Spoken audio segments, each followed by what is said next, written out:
So the starting question is the same boring ass question every time. Simple introduction, man. Who are you? What are we here talking about? My name's Luke. I'm 22 years old from Florida. We're here talking about my debut EP coming out this Friday. It's called Nothing Ever After. Awesome, man. So, for people that aren't familiar with you, you're fresh to the scene in a sense, right? Like Yeah, music's obviously always been in your blood, and it's now taking this formation of instead of just absorbing music, creating it.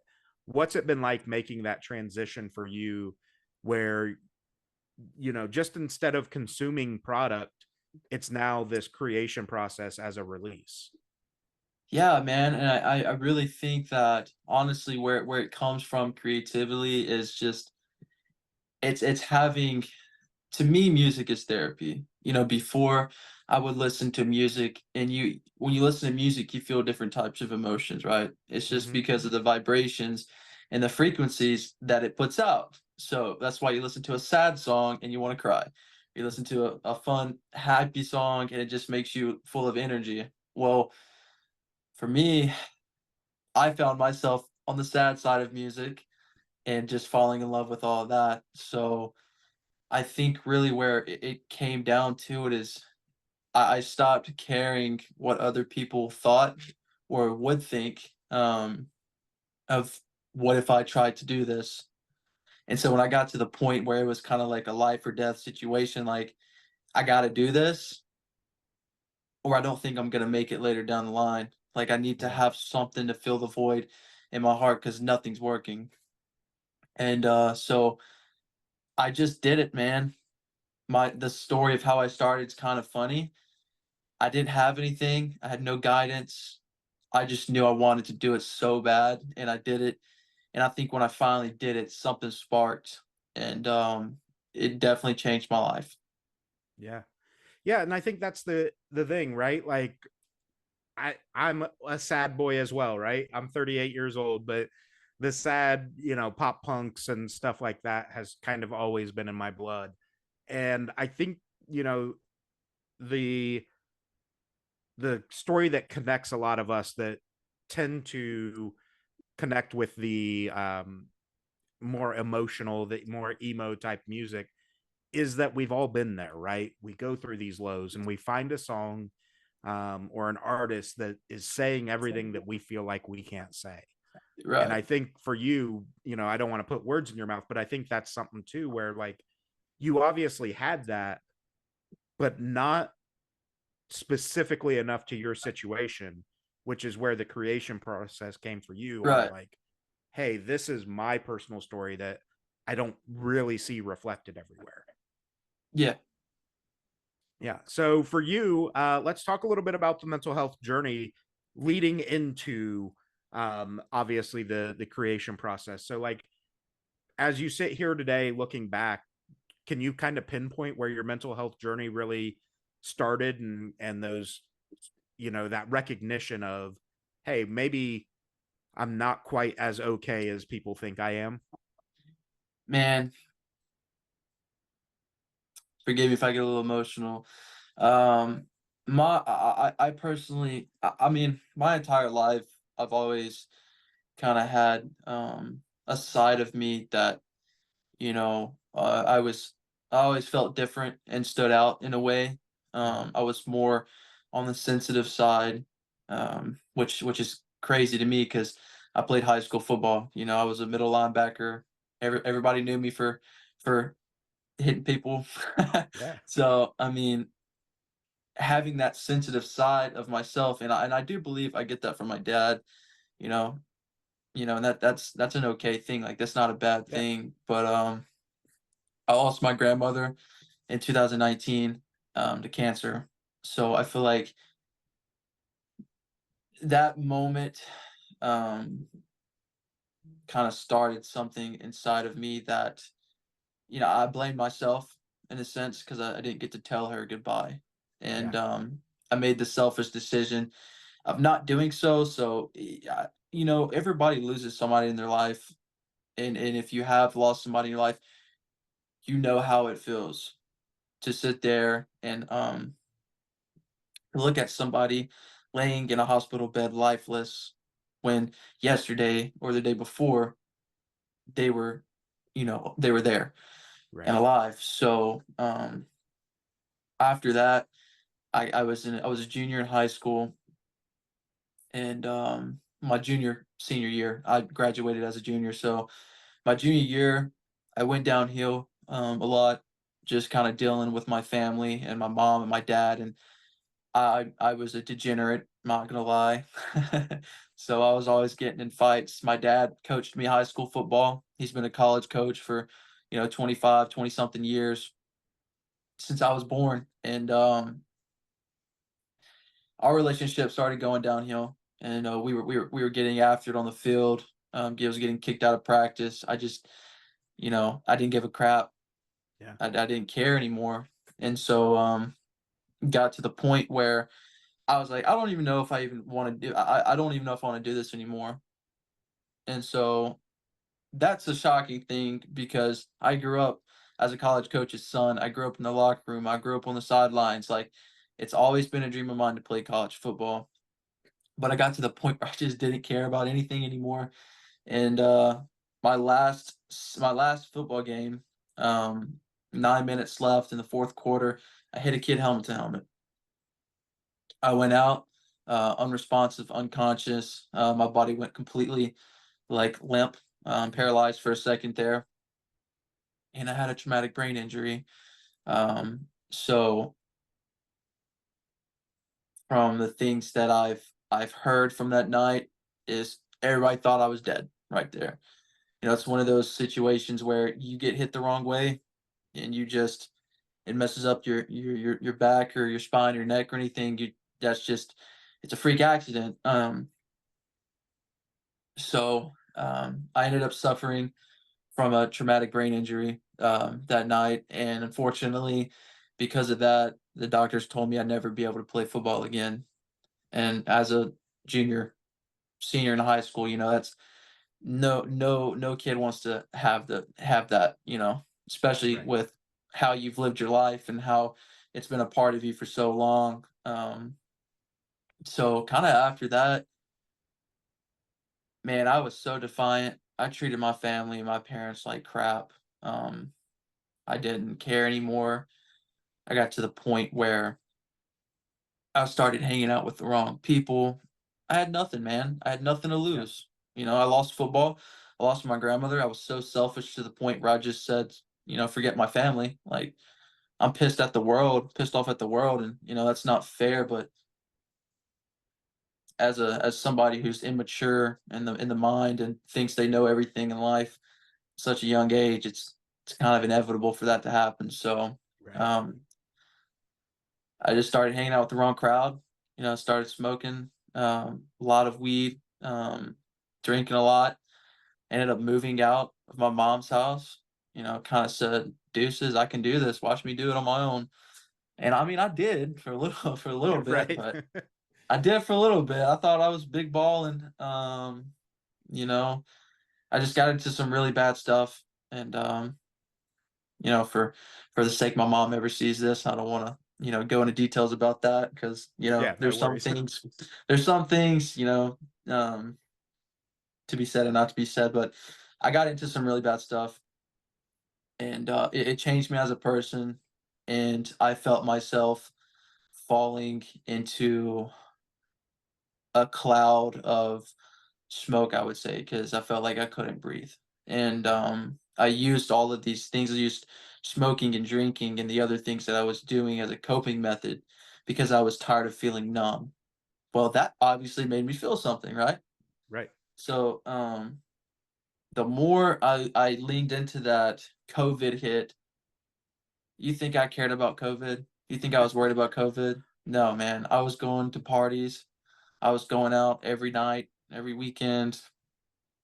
Um, the person I was with at the time, we ended up, splitting, and obviously that sucked, but I didn't care because I had my other coping methods, and I remember it was in May 28th of 2020, right before I graduated high school. I got into a car accident, and I pretty much lost my life to it. I got airlifted on life support, had an incubator inside of me, and I was high. I'd been drinking, stuff like that. So I mean, I was in a coma, and I was unresponsive from another traumatic brain injury, which at that time was my third and my final. Yeah. So yeah, my mom and at this point, I had talked to my parents. You know, I talked to them every now and then, but I completely was just like, I it makes me sick thinking about how I treated my parents. But at that time of my life, I was gone, man. So my parents, my mom found out that I had been airlifted in a coma on life support because two cops showed up at my mom's house that night after, like, hours after the incident, and my dad found out, and the way that I think I remember him, I don't know, somebody told me my dad got in the car and drove to the hospital and pulled over on the side of the interstate because he thought I was dead, like he couldn't drive. Yeah. So at this point, you know, I got all these people worried about me. Nobody knows where I'm at. Everybody thinks I'm dead again. This time I basically was. Had no brain activity for a little bit. So, but but by the grace of God, man, and I'm a Christian, so is it okay if I speak about Yeah, that? absolutely. Okay. By the grace of God, I woke up and I was fine. I had no scratches, um, no brain contusions, nothing, and that's weird, right? Does that Yeah. sound weird? Yeah. Um, Especially after everything that I went through. So it's kind of like I believe that God was giving me a second chance, and that second chance was to better my life. And I really took that as a life learning lesson because I did make some mistakes that were involved within that accident. That kind of changed my life a little bit, but I needed to get out. Couldn't play football anymore. What was I gonna do, man? What am I gonna do with my Right. life? I'm not going to college. You know, if I'm not going to college if I can't play college football. You Yeah. know, I'm not going to college if I can't do track and field. So, like, athletics was out of the picture. I hate school. What am I going to do to prove to my parents or to prove that I'm sorry for the things that I put my family through and I love you? What can I do to prove that to you? I decided to join the infantry. No greater love than this. I laid down his life for his friends. So, I mean, I wanted to be frontline. I wanted to do all the cool army shit that, you know, they You see it in the movies and advertise. Yeah, commercials. yeah, Yeah. yeah. So, and I also had a friend of mine that was in the infantry too. He kind of was like, "You got to do it, bro." So, I did. And I left for, you know, basic training. Went through that whole 34-week OSUT infantry training at Fort Benning. God, those are some crazy days, man. I did some crazy stuff, bro. Well, I got to New York. Not to go into details too much of that. It's very personal and kind of Yeah. triggering. But I was in a very toxic relationship with somebody, very toxic to the point where it drove me crazy. Um, Mentally tackled me, physically whooped me. I'm just talking about all the way around, just rock bottom. Yeah. And my work life in the military became a part of my personal life. My personal life became part of my work life. At this point, I got two different people, my work and then my relationship over here. They're just bashing me back and forth, and I hit a wall. And so I attempted overdose on some hydroxyzine pills that I was taking at the time, and I was in and out of the hospital due to my depression and anxiety.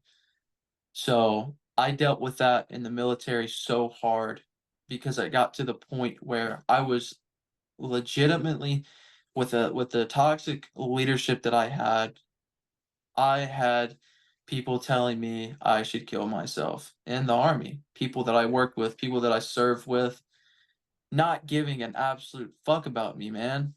Yeah. Like what does that, you got a relationship that's absolutely going to shit. You got your everybody that you work with telling you to do this to yourself. I mean, what sense of purpose does that give? Yeah, for sure. What sense of worth? So that ended up being a time in my life where I wanted to do it so bad because there was no ounce of me that felt like I was worth it. I had nothing at this point. I was 1,400 miles away from my family. My mom, I couldn't see them. Yeah, I could call them and talk to them, but it's Right. not the It's same not the same. it's not the same when you're alone. You know, Yeah. you literally have nobody. Everybody that's in your life is against you. Just because she said, he said, goes around, and you don't really have anybody real in your life. I had a couple real friends that were really there for me, but when it came to my time in the service, um, it went from me being a really great soldier to doing all these really cool things to me being the worst fucking soldier that my leadership had ever seen. That I was just this absolute terrible fucking person.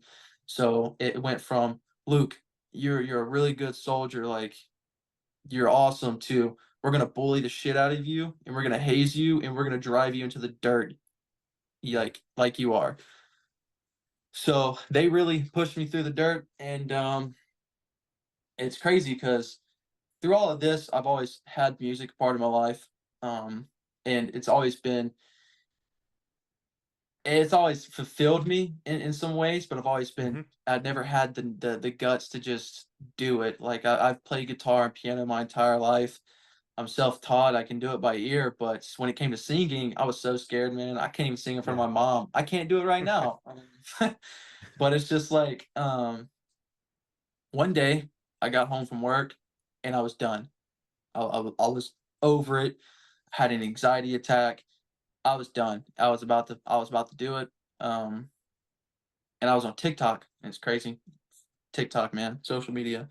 I hate it, but I It's came across. necessary evil for us, right? Yeah, no, for sure, man. And I came across. I was sitting on my couch, just kind of just sitting back like this, and "Tell Me About Tomorrow" came on, and that song by Jaden Hossler. Yeah. And what does that song really talk about, man? Like, come on, like, tell me what tomorrow holds for you, and it saved my life. So Yeah. that was the moment that I felt like God told me, like, "Hey, everything that you're going through is happening for a reason, and it's okay. But I Yeah. want you to take what I've put you through, and I want you to turn it into a story, a testimony." So I immediately after that, like, it's like a lightning struck my heart, man. Like I just through my veins like ecstasy, just like this is what I want to do for the rest of my life. If this song and these lyrics can, if somebody's story can make me feel so much hope, Yeah. that's what I want to do for other people.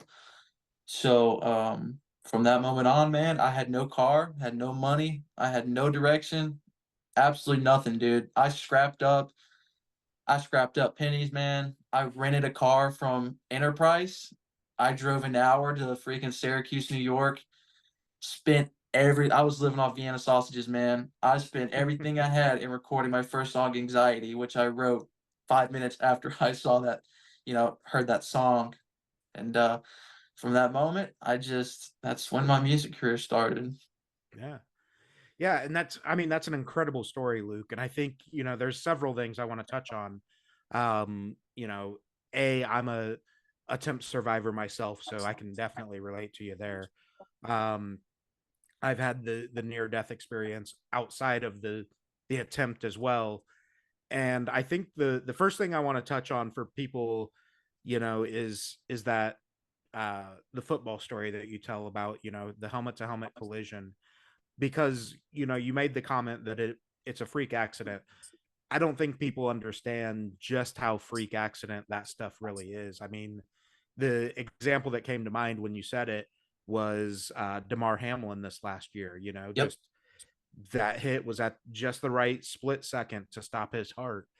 And that's all it took. Like if he would have been hit an inch lower, an inch higher, a second later, he would have got up and, made that next play. It would have been nothing.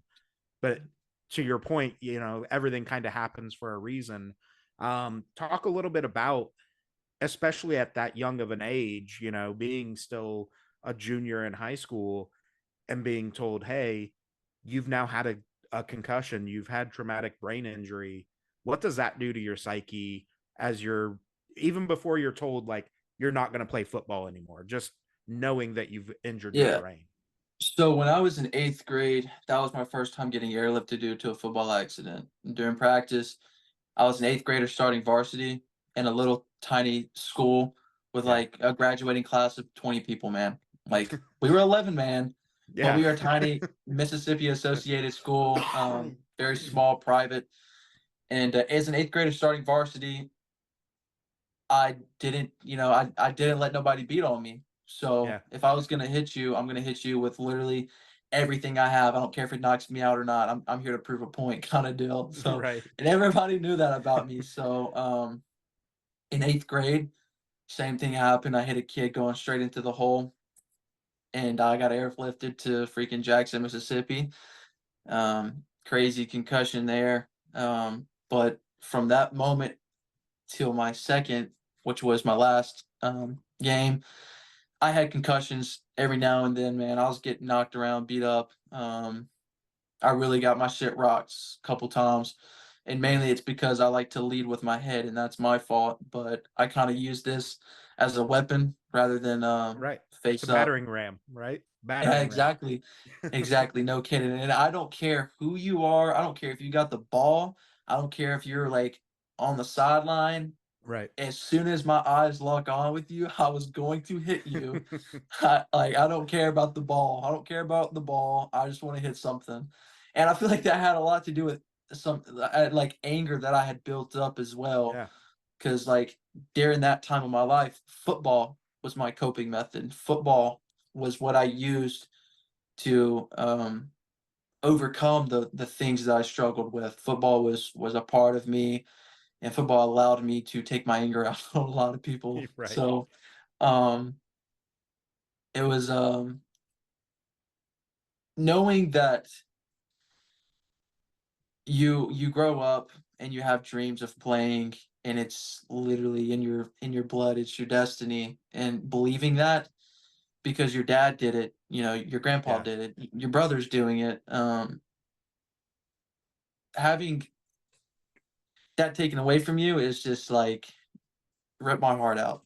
Yeah. Take everything that I've ever known and just throw it away. So as a junior going through that, it's like, what now?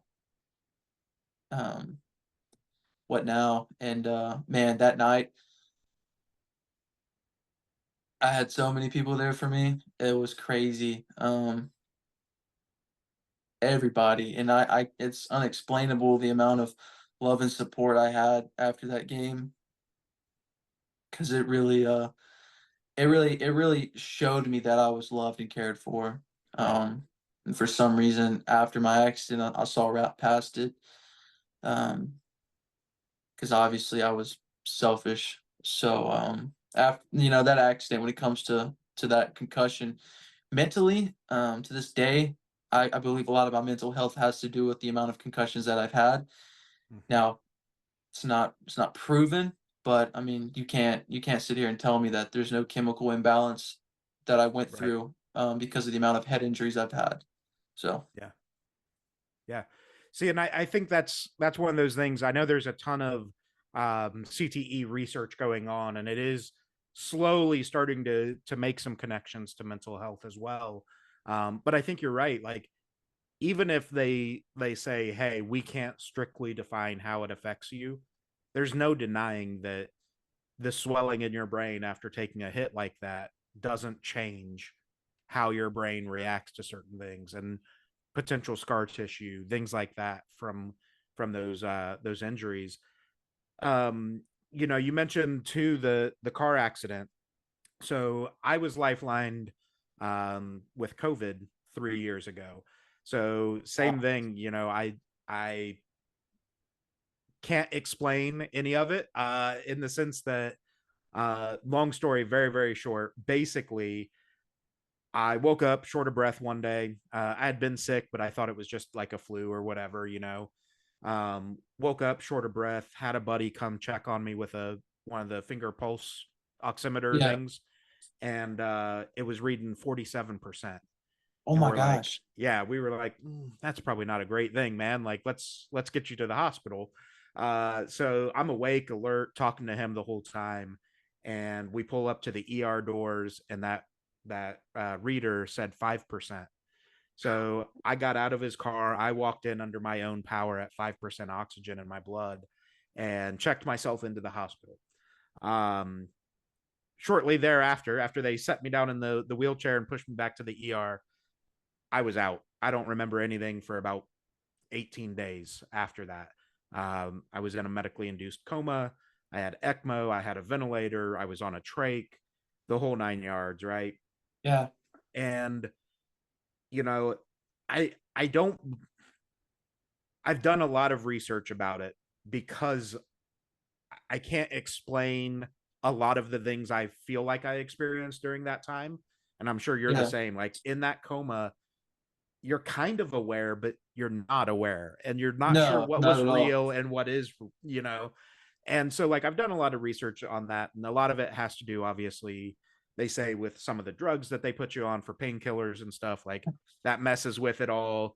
I was on micro doses of fentanyl. They had me on ketamine. Like, I was on top tier shit, right? So, Yeah, yeah, yeah, yeah, yeah. um, I couldn't tell you what's real and what's not. But what I wanted to ask you about is, you know, that that moment when you wake up in the hospital bed after the accident.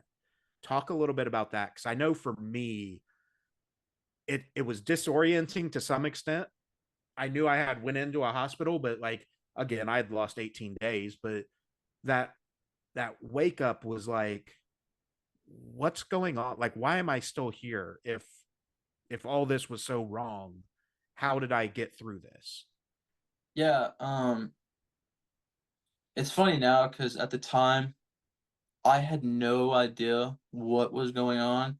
Yeah, I was just as confused as I man, I don't like, it's hard to explain it, but looking back, it's from all the videos I got from that night of us partying and it's just kinda like, damn, I was literally having the time of my life, like, no yeah, kidding, like, I was literally living like it was my last night, and yeah, that's scary to think about, but at the same time, I'm the type of person who's always learned the hard way, and unfortunately for me, I did learn the hard way, but waking up, first of all, the first thing that I remember waking up was, what the hell is in my mouth right now?" Like, I yeah. had that trait going on, man. I kept I trying to get pull mine out. I'm like, gagging on it, Yeah, choking on it, like, "Get this shit out of me, man, like, what is mm-hmm. going on? Like, is this like, am I pinch me, bro? Like, what? Right, Like, where right. the hell am I at?" So, it's just kinda like, I fought that thing, man. They had to, like, strap me down to the bed, I'm sitting Mm-hmm. there, like, trying to get this thing out of me, it's painful, Yeah, and then, when they take it out of you, it feels like you got this gigantic hole yep. in your chest, and you're like, "What the hell?" But I'm fighting it because for one, I'm out completely out of it. I don't know what's going on. And I remember the nurse handing me my phone, and it was my mom on FaceTime, and she was crying, just like, man, she's just losing it on the phone with me. And I'm sitting there like, I don't know what's going on. I'm scared. I don't know what's happening. I don't know. I don't know anything. And COVID sucked because obviously I couldn't see my mom.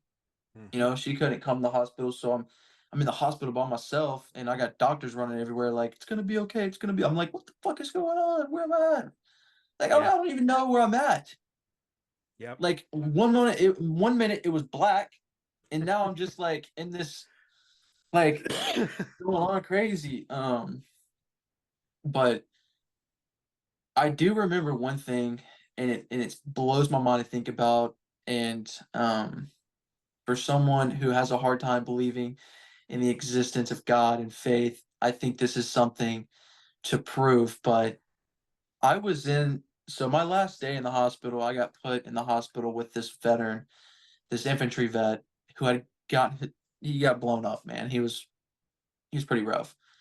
But it was my bed here, and he was laying next to me. And I'm like 19, 18. No, I'm 18 years old. No, I am 18 years old. Yeah. And I'm laying next to this 40-year-old man, and it's kind of uncomfortable because, like, he just don't give a crap. He's a grunt, man. He's Right. shirts off, tatted all up, just loud and just. I'm over there like a little skinny little 18-year-old kid next to a grown ass man I don't even know. And I got to talking to him a little bit, and got to hear a little bit of his story. And I was like, "So what do you do, man?" And this is before I ever thought about joining the military. God put it on my heart, and I was like, "I think I want to do that." Well, come to find out, little did I know, that thought, that impulsive thought, actually turned into a really big point in my life. Yeah. So, my experience in the hospital, and another thing I do remember is I don't remember the accident happening, but I remember being asleep. I remember being I wasn't awake, um, but I could hear the helicopter, Hmm. and I don't know, like you said, if it was the drugs I was on or anything that they were giving me, but if I was in this space of darkness, and I saw all these different color lights flying around like they were souls going different Yeah. places.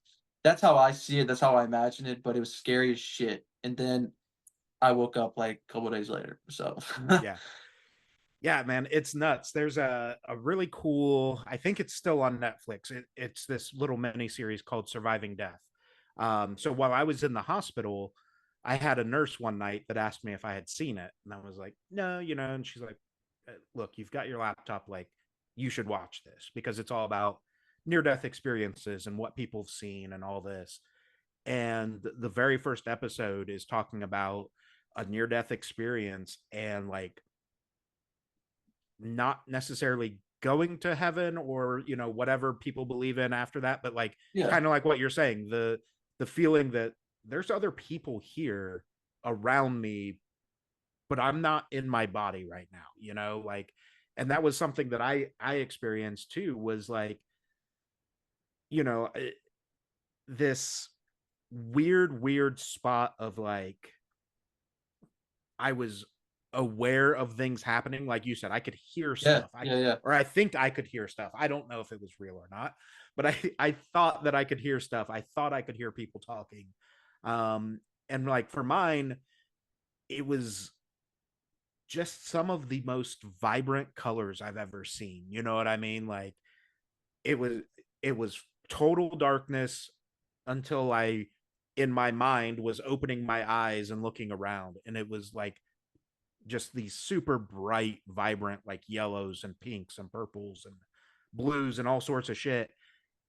And then, sometime later, I truly woke up and was in the hospital, and I'm like, Yeah, what the fuck is going on? Like, where am I? What is happening, man? yeah, Um, and I can't say enough. I'm sure you're the same. I can't say enough about the nursing staff and the doctors, and especially in that time when, like, I was in the hospital 47 days. My sister couldn't even come see me until day like 26, so she's only getting information via phone. I'm only able to talk to her after I woke up, 20 days later via the phone. And it's those people, the healthcare workers, do not get enough credit for the level of care that they give people of in those course. situations, and I was obviously considerably older than you, but like I'm not ashamed to say at 30, I would have been 34 technically when that happened. Um, going on 35, it's probably the most scared I've ever been in my fucking life to wake up in a hospital bed and not Yeah. know what was going on. Staring death in the face is no joke, man. And it's like one of those things you gotta really experience to know how it feels. It's like one minute you can be full of life, and the next you're done. Like, you never know what can happen in the next 30 minutes. So that is very, very scary. Yeah. Something else I want to touch on that was part of your story is your attempt, right? So I think, I unfortunately lost my brother to his attempt. And it was weird for me. Like, I've lost people to suicide before. I'm sure you have as well. It's Yep. unfortunately a common enough occurrence that you either know somebody or you know somebody that knows somebody, right? And the thing that was really fucked up for me with losing my brother was the amount of family members that are, oh, I can't believe he would be so selfish that he would do that, whatever. And I'm like, but I don't think it's a selfishness thing, right? Like, as an attempt survivor myself, you as well, like, it wasn't ever about me taking away the pain for me. It was about me wanting to get rid of the pain for the people that I was around. I didn't want my family to be burdened by me anymore. I believe that's what my brother was. I don't condone or justify it by any means, obviously, but No, of course. No. I feel like when you build up to that point where that decision's made that I'm going to make this attempt, it's it's actually a selfless act, right? Like, I'm doing this for the people around me so that they don't have to deal with the shit that I'm dealing with. Talk a little bit about like what goes into that for you as well, like making that decision and then coming out the other side of it and going, that was fucking stupid. There's another way for me to move on. Yeah, I had a couple incidences, and one yeah, so I had a couple of those instances, especially in the time I was in the military. That's where all my attempts came from, was my time in the service, just because of the total darkness I was in at the Mm-hmm. time. When For me, it was my brain. You just don't think. You don't think about anything. You just get so sick and tired and fed up of all the bullshit in your life, and you're like, you wake up depressed, you go to sleep depressed, you go to work depressed, you can't get out of bed, you don't feel like showering, you don't change your clothes, your house is dirty as fuck, you don't want to eat, you're anorexic now, you're like, you just don't give a fuck about life anymore. And the only Yeah. thing that's keeping yourself alive is the fact that you're breathing air, and you don't really care about that either. So I had my most impulsive decision was overdosing and attempting to overdose, because I did it. I was like, fuck it. Did it, instantly regretted it, got in my car, and drove myself to the hospital. Yeah. Like, that's scary. Second time, um, I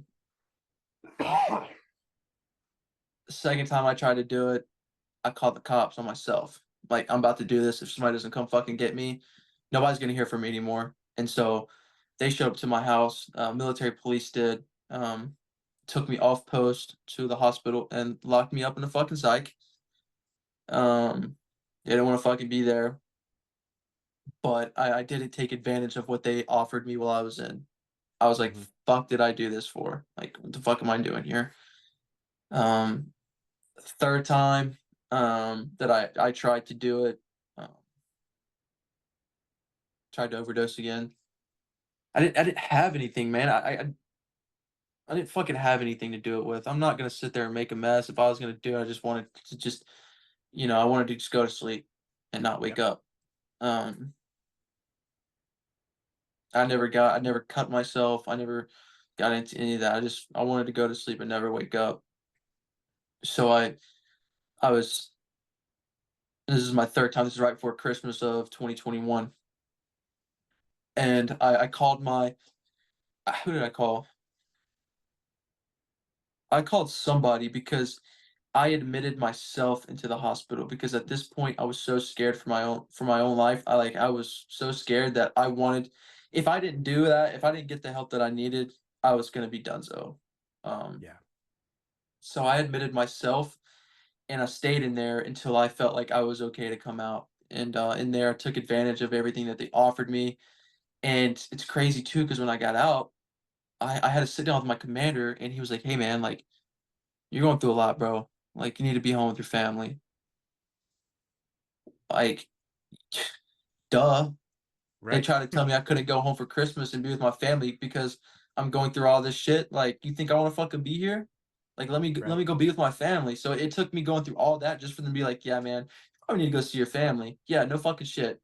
Like, they treated me like crap, man. Yeah. So I mean, that moment where I was on top of the world again and getting to be with my family, it was a part of me that I felt like I was alive again, and that I was it gave me hope. And so I got back to New York, fucking went right back through it again, and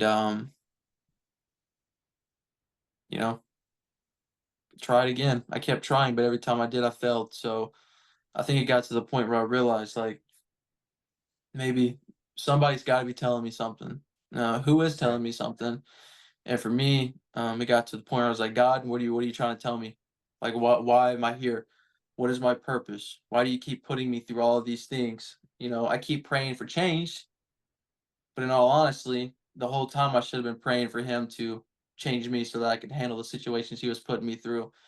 Because, damn, I really needed that. So, looking back at those times, I got really addicted to my medications that I was put on. The military put me on some high doses of some crazy shit.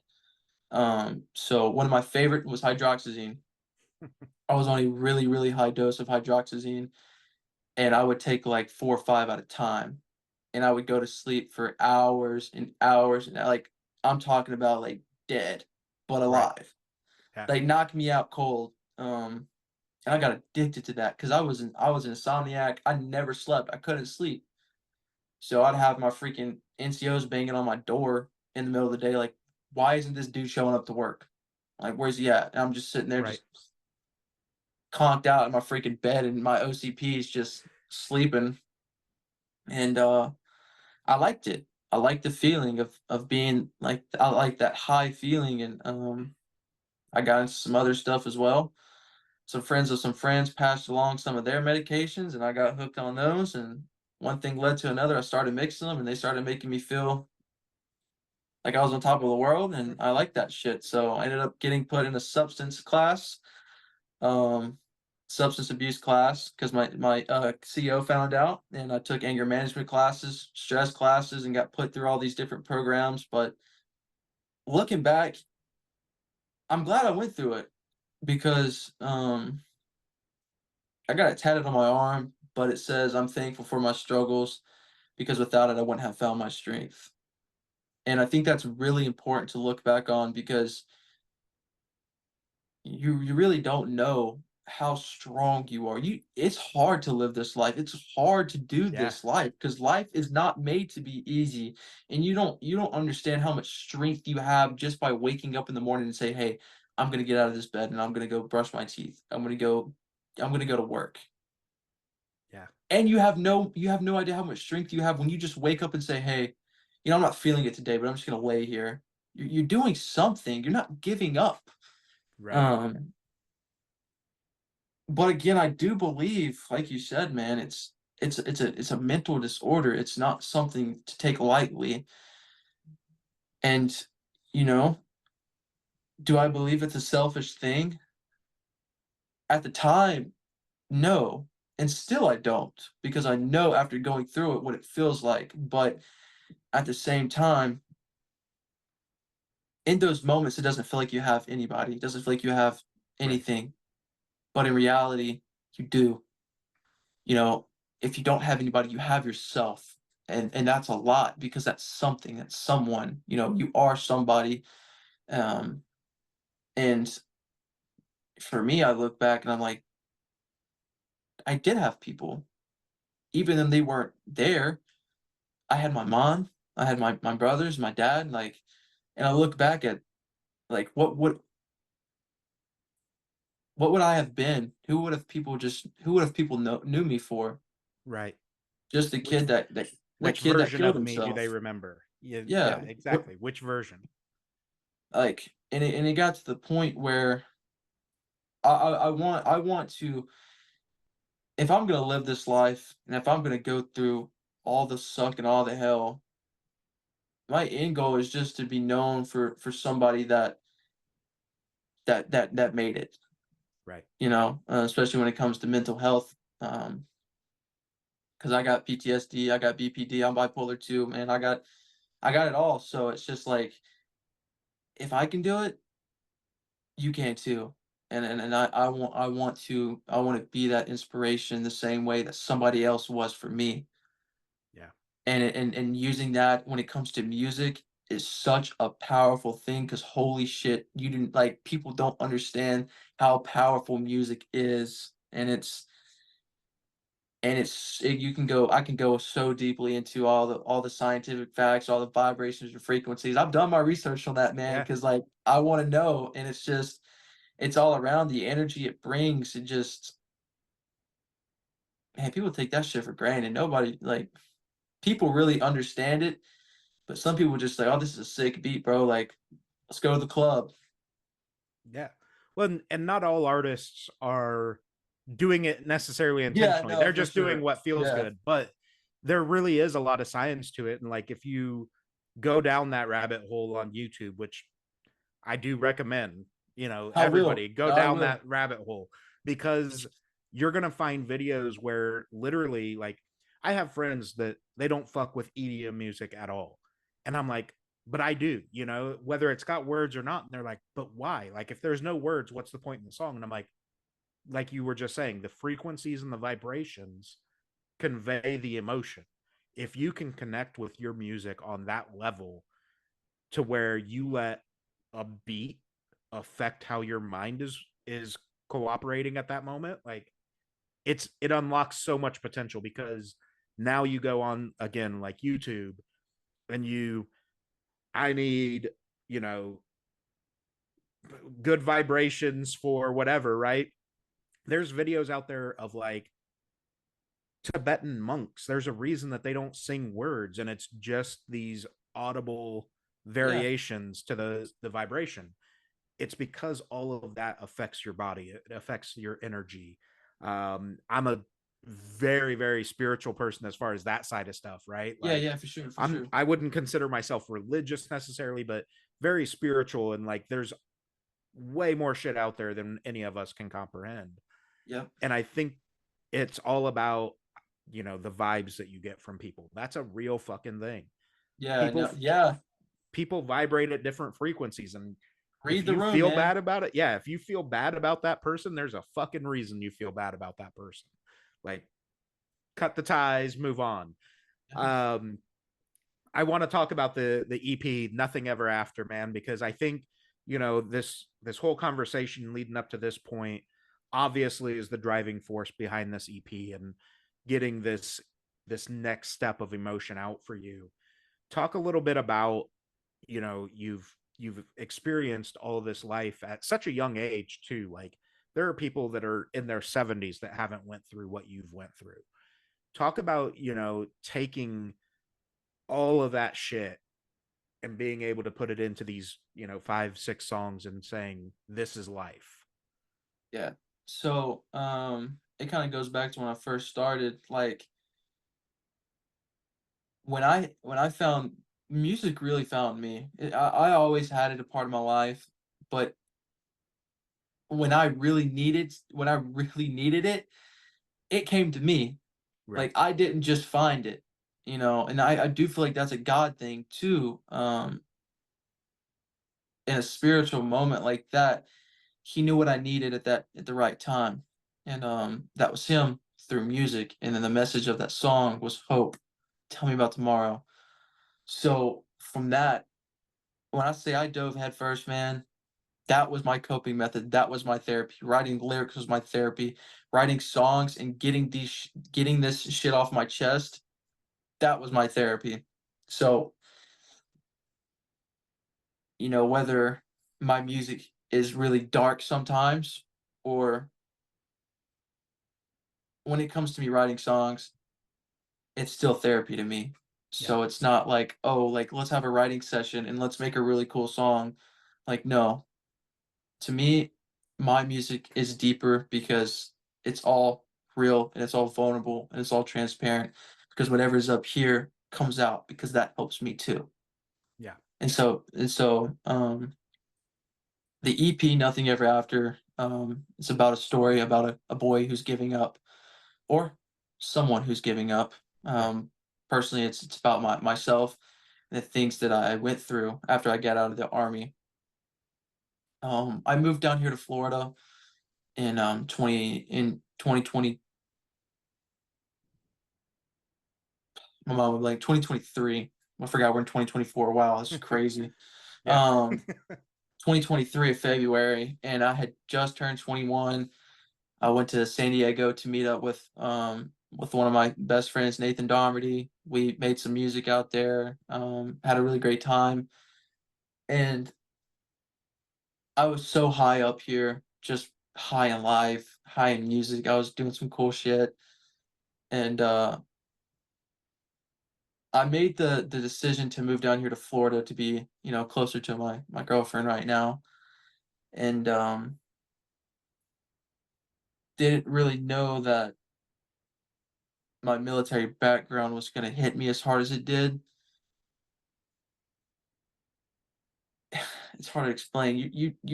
You take somebody who has a whole life, who all they have ever known is everything that they've ever done, and you take that person and you brainwash them, and you take that all away because you are trained in the infantry to kill. That is your job. You are trained to be on the front line. You're trained to you're gonna get killed. You're gonna kill. It's just plain and simple. That's just how it works. You put somebody in that kind of mindset, and that's all they know for an X and Y Z amount of times. When you get out of the military and you go back to that life, it's not the same. So and they really bloody up the water, man, and throw you out there. Because like once you're done, they don't give a fuck, man. They're like, deuces, it's all you're like, and that's what's Yep. fucked up about the world. I mean, that's why 22% of veterans, kill themselves. But it's just like for me, it was I went through all this at life at such a young age. I come down here to Tallahassee where it's just college students partying, drinking, smoking, drugs, party, club, bar, chaos, just people flooded, and that shit gave me so much anxiety. It kind of it triggered everything inside of me from what I went through, and I went through it again. I went through it again, and I actually ended up losing myself, trying to find myself in the midst of all that. And so I started drinking again. I started smoking again, and I wanted to fit in. I wanted to. I knew what it felt like to not be sober, and when I Right. wasn't sober, I was having fun, and I felt like I was something. And so now that I'm out of the military and I've gone through the things I've gone through, when I go out, I fucking hate my life and I'm scared, and I'm surrounded by a bunch of people I don't know, and I don't know what's gonna happen. So I'm always on guard. Like, what's gonna happen? Am I gonna get jumped? Am I gonna get beat up? Am I gonna get shot? Like, what's gonna happen? Right. But when I'm sober, I'm having the time of my life. So, started drinking again, and I would get really sloppy, and so my health just went straight freaking down. Started having anxiety attacks and panic attacks, and just kind of went downhill. And over the summer, it kind of just hit me that I was just like, I'm not doing this shit no more. Like, I'm tired of living my life like this. I'm tired. I'm tired. I'm tired. I'm tired of doing it. I'm tired of doing it. Um, I got sober. Hardest thing I ever did. I got sober. I'm 190 something days, almost 200 days. Um, got sober. I got an awesome job, and I started taking care of myself. I started prioritizing my health. I started doing things for myself. I started taking care of me. I started taking care of Luke. I started loving Yeah. Luke, and from that, I finally found not only my voice, I found myself. I felt even more in love with music than I ever have in my entire life because now it gave me such a drive and so much more of an effort to pursue music. and things just went straight up from there. And I've had some bumps every once in a while. I just quit nicotine. I'm like a week, almost a week deep in nicotine. You Yeah. know, I got a little 0% nick here, just for the hand to mouth motion, but Yeah. I don't do anything anymore. I don't do drugs. I don't smoke. I don't drink. I don't need that in my life because what has it ever done to me? You know, Yeah. I want to be high on life. I want to be high in music and then myself and my faith and my family and friends. I want to really know what it feels like to just live life and be happy. So, um, where my EP comes into the picture, sorry, I get caught You're off fine. guard. Yeah. No, good. Um, my EP is just about that entire experience. You know, and I'm very blessed and thankful to have had the amount of people I had a part of my project and some really sick artists. Like I got Sachi Six on there, super cool dude, crazy vocals on my song Bones. Hmm. Bones is about just feeling like you're falling apart, man. You're decaying. It's a really deep, scary song that just it's just about it's about death, Yeah. honestly. Meet me where it's just you and me when nobody else is breathing. It's talking about me just laying in a grave, you know, and feeling like there's no hope. And in the chorus at the end of the song, it's God, please save my soul. Like God, please save my soul. I'm lost in my suicidal conscience. Therapy is nothing. No one's helping me. My bones are fracturing. God, please save my soul. And it's just like at this point, the pressure is so strong. I'm just about to break. Yeah. And it's just it's a cry out, and I'm just begging God, like, please, just please help me, somebody help me. And I got Kerosene the song with my buddy Cross Stitch and then Eric Jaffe, who played some lead solos on there on the song. That song's just kind of, you know, it's another really deep, scary song, man. It's about what goes on up here in the fire, and man, it's that's a deep song. I think that's probably deeper than Bones if I really think about it from a personal aspect. But you got Where Are My Friends, and that's with All Star Weekend's finest, Nathan Darmody, one of my really close friends and my mentor. But that song's about leaving it all life behind and moving on and going through so much in your life. And you look back at the people that were a part of your life who are still doing the same old things with the same old people and not doing anything with your life. So every time that you decide to take a trip back, it's never the same. So, Yeah. you know, the roads they don't feel like home anymore. Driving through our neighborhoods and just having that feeling of damn, I'm running from the place that I call home. Yeah. Um, it's better off this way, but cigarettes can't take away the pain that I feel when I'm alone. So it's just like, where is home to me? You know, if I keep leaving all these places that I call home, am I ever gonna find a place to be happy? And God Save Us All, it's the first song on the track. That's more of a positive, hopeful song. I wanted to start that off just so I could to put it in a more psychological matter. Wouldn't you put a hopeful song at the end of a project?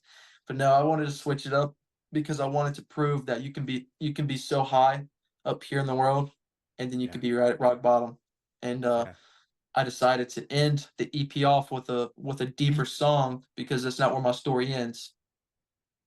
So I wanted people to Yeah. know that it's okay to feel the way that you do. But God Save Us All, um, it's really about how I found God and how where I found my hope. And it's at the beginning of the song, it starts off with destroy me. I'm drowning. I can't feel anything. At the end of the song, it's so save me from drowning. I feel everything, and your light surrounds me. And it's just I'm not a Christian artist. I'm not a Christian Right. contemporary artist. I feel like when it comes to me, I want to make real music, and I want to put it out that there is hope, and hope comes from such a place of love. And yeah, man, that's my EP. It's just about somebody who gave up, Yeah. and no matter how high they were in life or where they were at, they gave up, man. And my story isn't over. So I'm gonna leave that last song with a semicolon that no matter what you go through, no matter how easy it is or how hard it gets, you know, depression and these types of things, they are very powerful, but they're not strong enough to beat you. Yeah. Um, so yeah, that's nothing ever after. Yeah. That's awesome, man. And I think, one of my favorite questions anytime an artist has a new project coming out, artists love and hate it too. So I get it if you get mad at me about this, but it's a two-part question. It's Sure, what hit me. song on the EP do you think people are going to grab, and what one do you want them to pay attention to? One thing I think people are going to grab is Where Are My Friends? The amount of people that I've showed, even Stephanie as well. Actually, Stephanie liked Bones. So, Where Are My Friends and Bones? I want people to grab Bones, but I think people are going to grab Where Are My Friends because not a lot of people like the heavier stuff. There's only a certain audience. Where Are My Friends is more of a acoustic pop punk, just fun pop rock song that's got that emotion there, but it also puts out the energy like, okay, I could vibe with this. Yeah. Like this makes me feel emotional. But damn, Bones is just depressing, man. That's a depressing ass song. And I feel like that's the deepest one besides Kerosene. Kerosene and Bones are like part one and part two. They're basically the same song, just different tracks. But it's just like when it comes to those two, I want people to grab it because I feel like those are things that people think about, and Yeah. I feel like that's what people go through. I mean, that's what I go through. I mean, that shit's really that cuts skin deep, and for somebody who hears like, damn, somebody else is going through this too. Like, I'm not the only one. That just proves that you're not alone. Yeah. So, I That really would, reminds me of a meme that I saw years and years ago, and it was funny because like I've always been kind of the musical black sheep of the family, right? Like yeah, I've always loved the pop punk or the metal cores and stuff like that. And most of the family was not, they were like country fans and pop and whatever. But one of my aunts once said, like, almost verbatim to this meme that I've seen, she's like, I don't understand how you can listen to the music that you listen to. It's also angry. It's about people killing themselves, this, that, and the other. And I'm like, but they're all still here, right? Like they're all going through the same thing that I'm going through. I can see that they've made it through. So, those depressing songs, I think the reason that people latch onto them so much is because, yeah, it's sad shit. It's deep shit.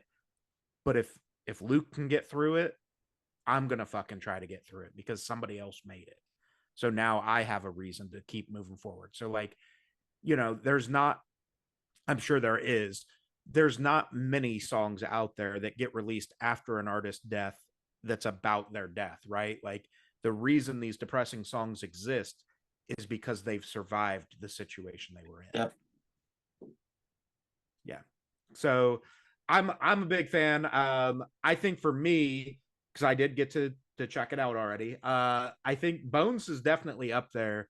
Um, and I would say you're probably right. Where Are My Friends? I think is the one that when the EP fully drops is going to be the first one I send to people and be like, "Hey, go check this out," because I think it's the easiest for people to digest initially, right? Like, first, correct. oh, okay, that's cool. Like I can kind of fuck with this, and then let them go down the rabbit The rabbit hole of your hole. discography and go, oh, okay, that got dark, but I get it. So, Uh, yeah, I think you're onto something here, though, Luke. In all honesty, and I don't say that lightly because I've been doing this for. I just was talking to somebody the other day. This is officially my 20th year of music journalism. So, like, that's awesome, man. I've seen some shit. So if I think that I don't blow smoke up people's asses, you've got something here. It's going to take a little time, obviously, to develop, but I think you're on the right path with that. Thank you. Um, for the mental health side, the question that I really like to end with is thinking back across your life, right? if you could go back in time to one of your darkest moments, what does Luke now tell Luke at that point, and what advice could you give yourself? One thing I would let's start with the advice. Um, I think it's very obvious. Don't give up, but I think that's cliche. Um, I feel like that's what everybody would say. Um, I think to me, I would tell myself like, it's okay. I'll just be real with myself. I know it fucking sucks, but like, stop being a pussy. Like, you got so much life to live, and honestly, this life is so short compared to forever. Right. And if you think about life honestly, think about this whole thing being forever, and that's your life. Yeah. You So go it's back like, in time. yeah, so it's just like you can do this, man. And if I was to go back, I wouldn't change a thing. I would go through all of it again because I wouldn't be where I am today if it wasn't for the things that I went through. And that's kind of scary to think about because, God forbid I ever have to go through anything like that again. I pray and hope not, but I mean, honestly, it's the truth. I wouldn't change a thing because if I if I went back and changed one thing, I wouldn't be doing music. Right. You know, I wouldn't be sitting here talking to you, getting to share my story. So it sucks, but life sucks. Life's hard. Dying is so easy, and that's what's scary. Um, because it could be taken away from you in an instant. Yeah. And I would just tell myself to cherish those moments. Like, just push, keep pushing, keep pushing. And for anybody else who's going through any of that out there, you know, I would say you're not alone. I mean, I think that's very obvious. Um, you got me, you know, there are people out there who love and care about you, but one thing I want you to tell yourself is you're still here. There's nothing you can't get through. So just hold on to that strength. I know it fucking sucks. I know it hurts. Take it from somebody like me. If I can do it, you can too. And would love to see that. So please don't take your life. Yeah. Awesome, man. I think those are great things to reiterate, because I think so often it is easy to get lost in those moments and forget that there are people around you. There are people out there that care. And it's going to sound really fucked up, but maybe some of those people you haven't even met yet. So that's another reason you need to hang on, because you may not even know the person that's going to love you the most in your entire life yet. For And real. finding that person is going to change everything for you. And I think, the other thing that I want to touch on that you said is, as much as it does fucking suck, all of the things that each individual person goes through makes you the person that you are. And the butterfly effect is real. And, if you wouldn't have gotten in that car accident that night, who knows what happens next, right? Like, it doesn't take much. If you would have turned left instead of right, that car accident never happens. You never have the military to have to go to, like, it changes absolutely everything. Everything. And it sounds kind of morbid, I guess, but like, you have to appreciate the darkness in order to see the light. So appreciate all those battles that you've been through, all those shitty situations that you're in, because that's what makes the next thing so beautiful. Yeah. Have you listened to the intro? Yes. Yes, I have. So that was a little bit of a nod to it. But I think, I think it is important for people to recognize that too, Yeah. because, you know, um, the old cliche saying, it's always darkest before the dawn, right? Like, there's a light on the horizon. You just have to stay long enough to see it. Yep. So awesome, man. I've really appreciated this conversation and the vulnerability that you've shown and the depth of the conversation and your story. Obviously I'll link all your socials and everything, but take the next few minutes, however long it takes you. Like, where can people find you? Where can they interact? What's the best way to connect with Luke?